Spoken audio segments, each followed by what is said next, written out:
Nacional y el Ministerio de Educación presentan Aprendo en Casa. Ministerio de Educación. Gobierno del Perú. El Perú primero.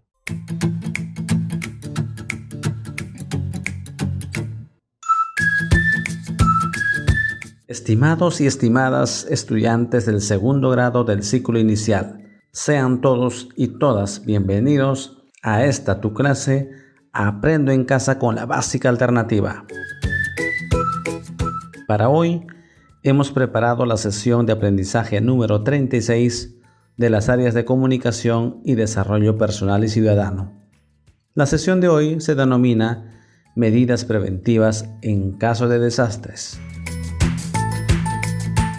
Como siempre, ubícate en tu lugar favorito donde te sientas cómodo y nos escuches sin problema. Recuerda que debes tener a la mano un lápiz, cuaderno, borrador y todo lo que necesites para la sesión de hoy. Invita a tus familiares para que ellos o ellas también puedan escuchar y participar contigo durante el desarrollo de la sesión. ¿Estamos listos? Empecemos entonces.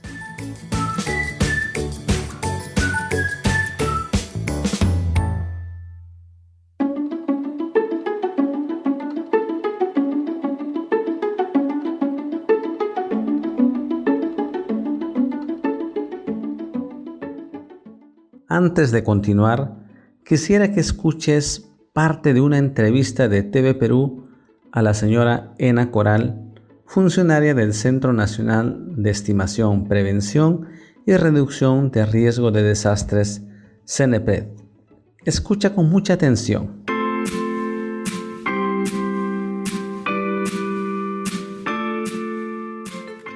Nos acompaña Ena Coral, ella es directora de Fortalecimiento de Asistencia del CENEPRED. El CENEPRED es el Centro Nacional de Estimación, Prevención y Reducción del Riesgo de Desastres. La información, la data es sumamente alarmante. ¿Hasta cuándo nuestro país va a ser vulnerable a las lluvias? Uno se pregunta, claro, es impredecible, la naturaleza y lamentablemente con el cambio climático estos desastres se presentan de manera más frecuente. Pero lo que es preocupante es que no hacemos nada al respecto. Solo el 14% de las provincias y el 2% de los distritos cuentan con un plan frente a desastres. Bienvenida, buenos días. Muy buenos días, efectivamente. El jefe de Estado ha hecho hincapié, lo ha reiterado y me parece muy bien porque se tiene que trabajar de una vez por todas en el ordenamiento territorial. Sí, eso es muy importante y es mucho más importante el mensaje dado por el presidente de la República. Efectivamente, hay un porcentaje muy reducido de planes de prevención y reducción de riesgo de desastres. El año 2011 ya se normó este tema. Tenemos legislación nacional para trabajar estos temas. ¿Qué hacemos nosotros como CENEPRED? Brindamos asistencia técnica, principalmente a las entidades de gobierno, al nivel nacional, regional y local, para la elaboración de estos planes. El año 2018 hemos coberturado 145 entidades, de las cuales 43 han logrado elaborar su plan y aprobarlos. Sin embargo, tenemos una proporción de 40 a 50 planes que están en la última fase, es decir, ya han sido elaborados, pero solamente requieren el acto administrativo de aprobación. ¿Por qué son importantes estos planes? Porque estos planes nos permiten identificar medidas para prevenir los riesgos. Es decir, ¿por qué tenemos estos hechos? Porque hay población asentada en zona de muy alto riesgo. O sea, si ocurre una lluvia de esta intensidad que estamos viendo, menor o mayor, siempre va a haber una afectación en diferentes grados. Es un huaico, una vez va a pasar de nuevo, así pasen 100 años, pero va a ocurrir. Exactamente. Siempre la naturaleza, el río en este caso, va a ocupar el cauce que le corresponde. Entonces, no debemos evitar, y las acciones para evitar que esto ocurra se llaman prevención del riesgo de desastre. Nuestras autoridades tienen que tomar medidas, por ejemplo, para declarar la intangibilidad de estas zonas que ya han sido identificadas como de alto riesgo. Claro, uno podría pensar que son palabras mayores, tareas de prevención de pronto en la infraestructura, limpiar los cauces, pero esto también es parte de la prevención, ¿no? El alejar de las zonas de riesgo a las personas, sobre todo estas autoridades que son las que dan los títulos. Exactamente. Bueno, hay nueva legislación que salió emitida el año pasado donde hay sanciones muy severas para las autoridades que dan o dotan de servicios básicos a poblaciones que están ubicadas en zonas de muy alto riesgo. Unas muy establecidas, como en Chosica, por ejemplo. Sí, Décadas. claro, ya tienen 50 o Que más no se van años. después de 50 años, ¿quién se va a mover de ahí, no? En esos casos también la ley prevé un conjunto de acciones para reasentar a la población de ese lugar a una zona que presente mejores condiciones de seguridad. Lo otro es que se tiene que evaluar que hay medidas que podemos tomar para reducir el riesgo. O sea, el riesgo ya está, pero ¿qué medidas, qué acciones o medidas de ingeniería se pueden tomar para reducir ese riesgo que ya existe?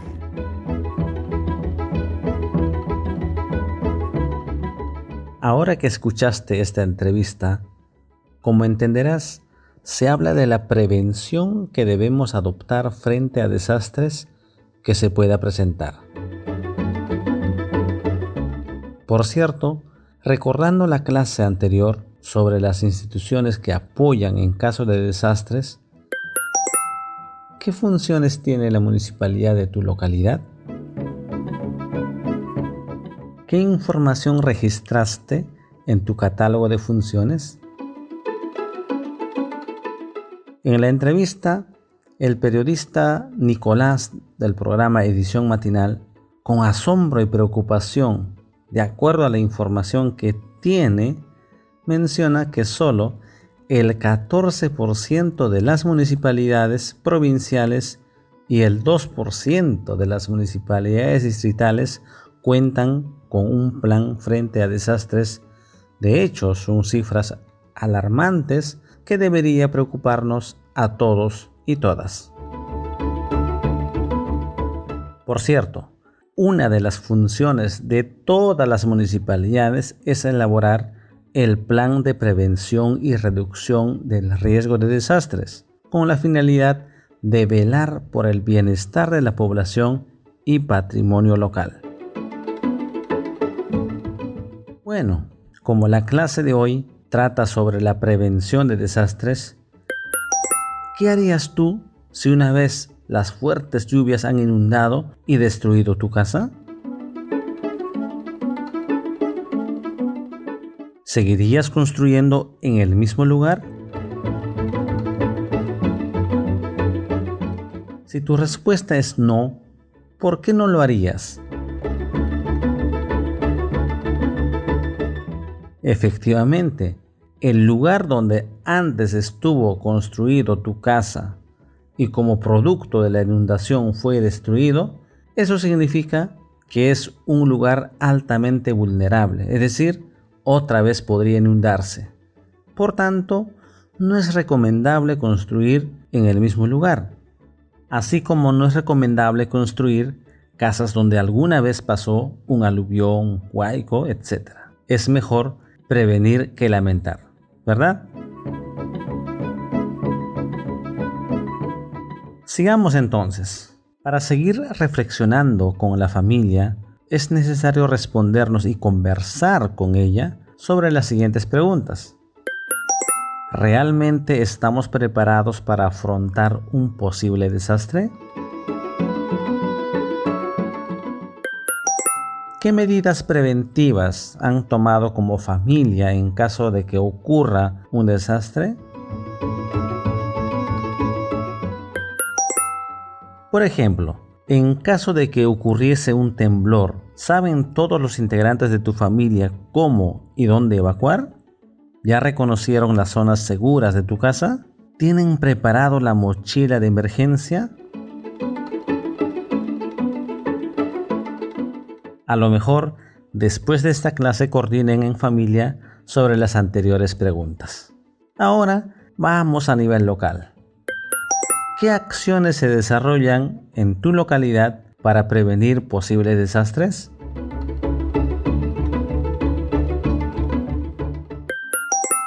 ¿Tu comunidad están preparados para afrontar un posible desastre?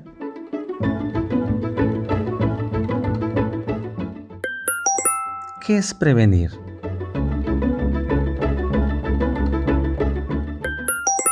Desde tu posición, ¿qué alternativas de prevención propondrías? Preguntas que nos debemos hacer a diario y actuar para estar preparados, ya que nuestro país está expuesto a diversos peligros naturales por su compleja geografía.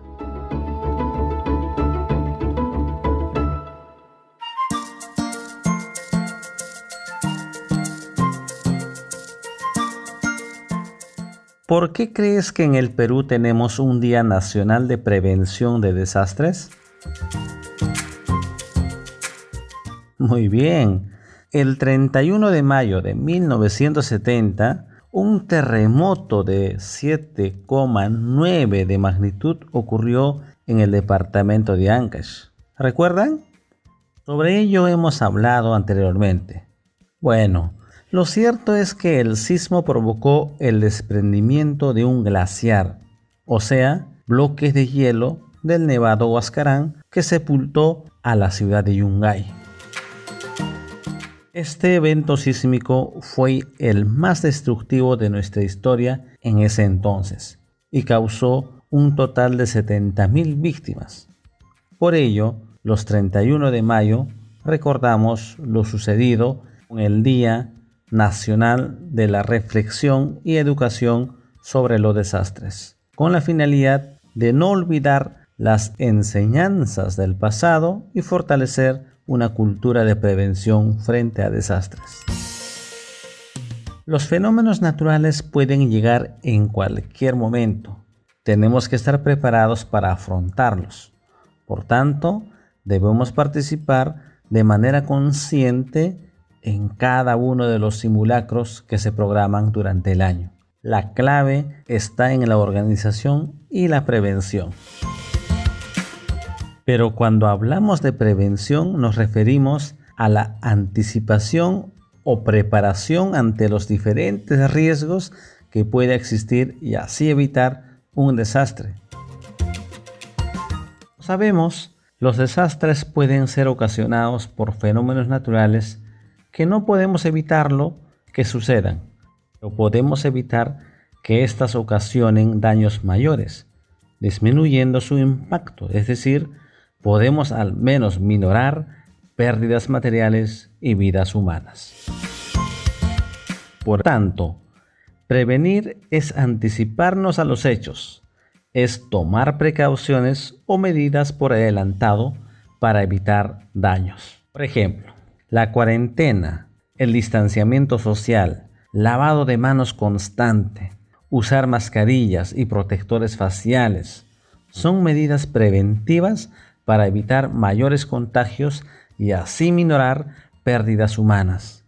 Pero lamentablemente, no todos respetamos estas medidas preventivas. Producto de ello, tenemos hermanos y hermanas que fallecieron por el coronavirus. Entonces, ¿por qué debemos prepararnos para un desastre? Cada año, nuestro país es afectado por numerosos desastres, algunos causados por los fenómenos naturales y otros provocados por el hombre. Lo cierto es que cada desastre que ocurre ocasiona daños, luego siempre estamos lamentando. Generalmente el problema principal es el comportamiento individual y comunitario de la población ante los desastres. Es la falta de preparación para enfrentarlos en sus tres momentos básicos: antes, durante y después. Veamos entonces. Antes, porque generalmente las personas no consideran la posibilidad de que en algún momento un desastre pueda ocurrir o afectarles, razón por la cual no se preparan física ni psicológicamente para enfrentarlos. Esta es la etapa de prevención. Durante, porque en muchos casos el miedo, la confusión del momento genera desesperación en la población. Por tanto, se ven con la dificultad de tomar las mejores decisiones para actuar adecuadamente para salvaguardar su vida y la de su familia. Después, porque la visión de desorden y desequilibrio que puede presentarse en su alrededor, esto sumado a su desgaste emocional y físico, puede llevar a la persona a realizar acciones que podría perjudicar, así como beber agua contaminada, encender fuego sin percatarse que había fugas de gas y tantas otras acciones que podrían ocasionar nuevos desastres. Estimados y estimadas estudiantes, nuestro país por naturaleza es altamente sísmico, como dijimos en la clase anterior, por estar ubicado en el cinturón de fuego del Océano Pacífico. Por tanto, un sismo de fuerte intensidad puede darse en cualquier momento, por eso debemos estar preparados. Recuerda que los accidentes más comunes que ocurren en un sismo son a consecuencia de lo que a continuación te menciono. Derrumbes parciales de casas antiguas en mal estado y casas mal construidas sin precaución para casos de sismo, que a la vez estas provocan caídas de muros y techo, caída de vidrios rotos y ventanas, caída de cuadros con vidrio, espejos de pared, muebles y otros enseres existentes en la casa. La caída de postes de alumbrado público, cables de emergencia eléctrica también pueden provocar accidentes. Actos humanos provocados por el pánico, por ejemplo, salir corriendo a la calle, empujar a otros, atropellar o simplemente una mala caída, etc. Una persona podría disminuir los peligros a que están expuestos, ella y su familia, aprendiendo qué hacer en caso de sismos. Dicho esto, veamos qué hacer en caso de sismos. Antes del sismo, es decir, cómo debemos prepararnos. Acuda a la municipalidad de tu localidad para recibir las siguientes orientaciones.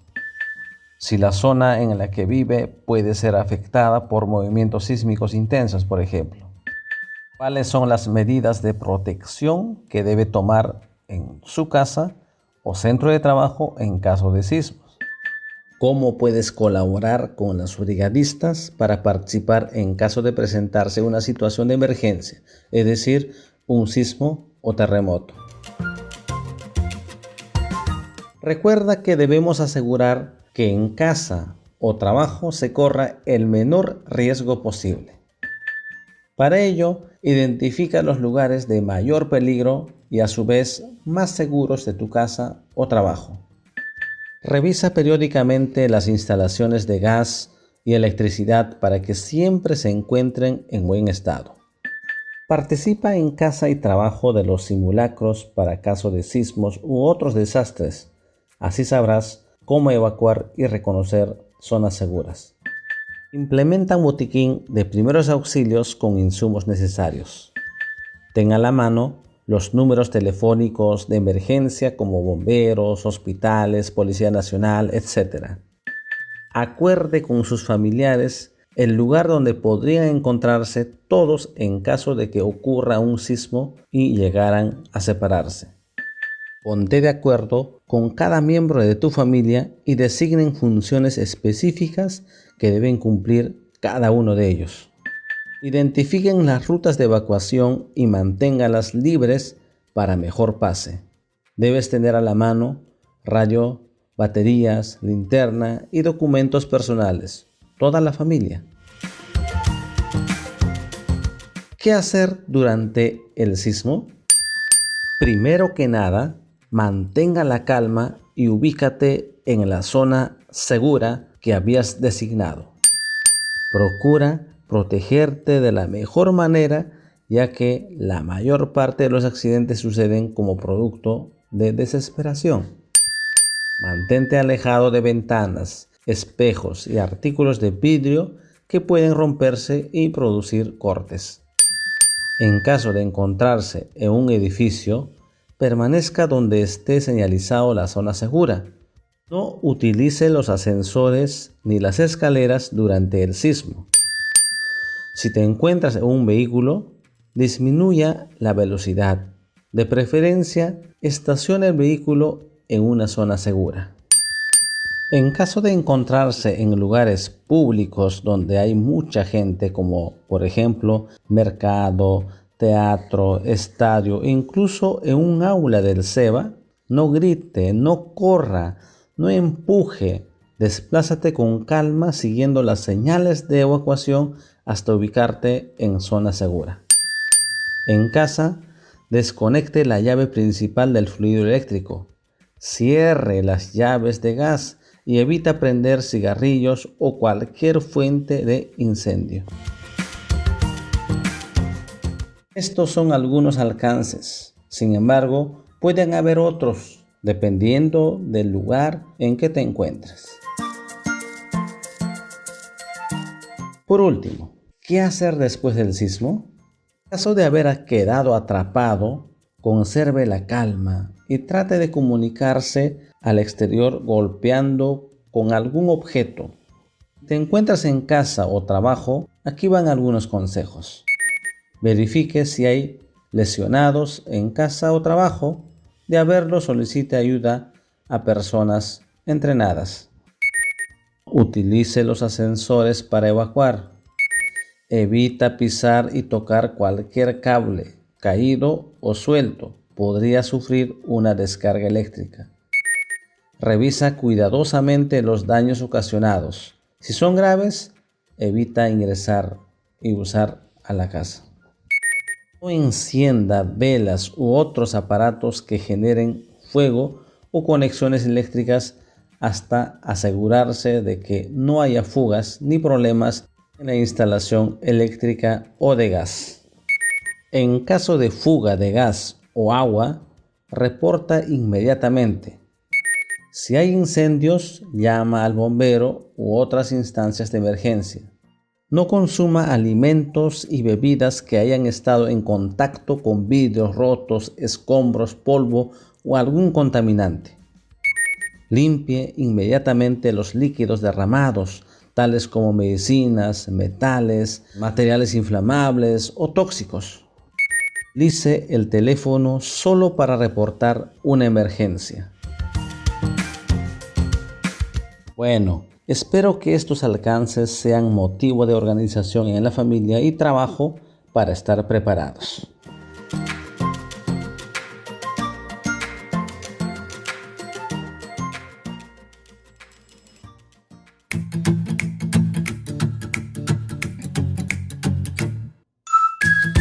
Luego de esta clase, ¿qué tan preparados estamos? ¿Qué acciones debemos tomar para minorar desastres? ¿Cuál es tu compromiso a partir de hoy? ¿Crees que lo aprendido hoy es importante? ¿Crees que te servirá para organizarte en casa y tu comunidad? Luego de culminar esta clase, dibuja un plano de tu casa y ubica las zonas seguras para evacuar. Además, haz un listado de las cosas que debe contener una mochila de emergencia. Estimados y estimadas estudiantes, hemos culminado con la sesión de hoy. Como siempre, espero haber aportado un poco más de conocimiento. Recuerda que cada día de nuestras vidas es un aprendizaje nuevo. Hoy hemos desarrollado la sesión número 36 para estudiantes del segundo grado del ciclo inicial. En esta ocasión hemos logrado aprender sobre medidas preventivas en caso de desastres.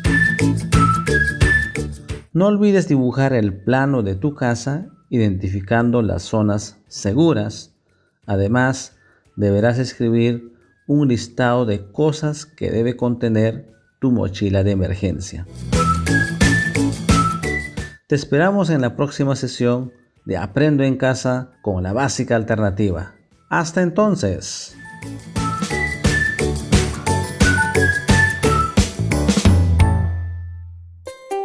Nacional y el Ministerio de Educación presentaron Aprendo en Casa. Ministerio de Educación. Gobierno del Perú. El Perú primero.